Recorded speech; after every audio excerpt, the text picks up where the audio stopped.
A 21-year-old sultan is about to end the Roman Empire.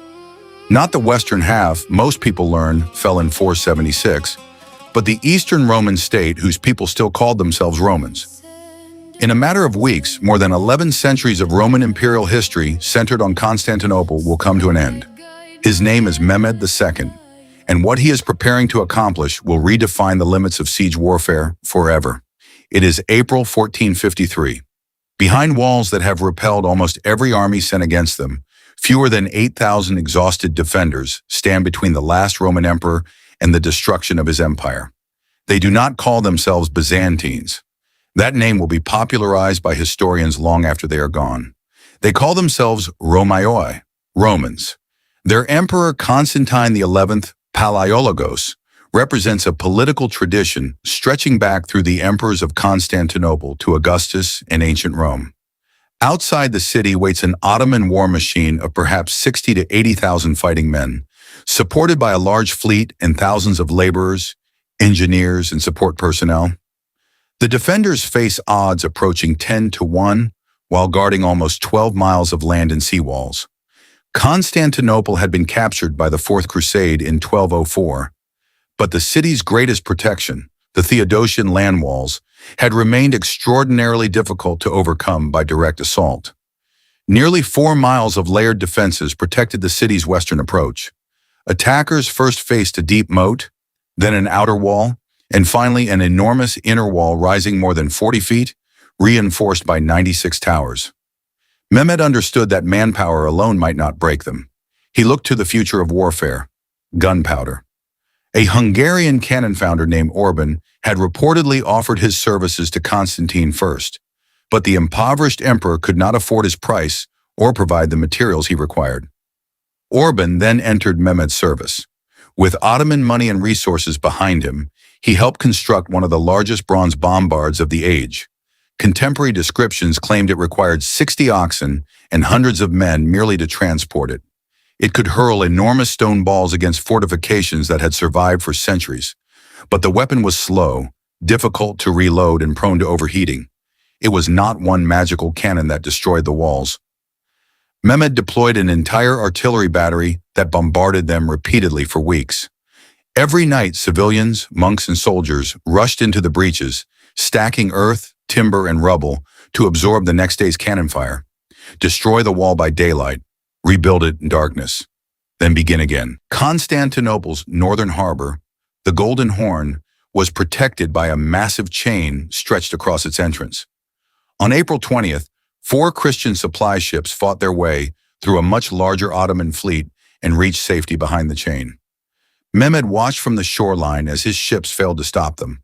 It was a humiliating defeat, but it inspired an extraordinary response.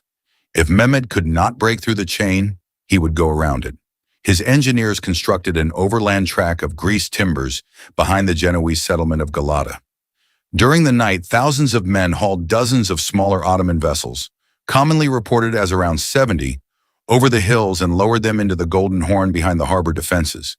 When the people of Constantinople awakened, an Ottoman fleet was floating inside waters they believed were protected.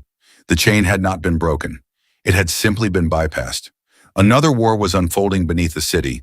Ottoman miners, some possibly recruited from Serbian mining districts, dug tunnels beneath the walls, hoping to collapse them from below. The defenders, guided by a foreign engineer known as Johannes Grant, listened for enemy digging and constructed tunnels of their own.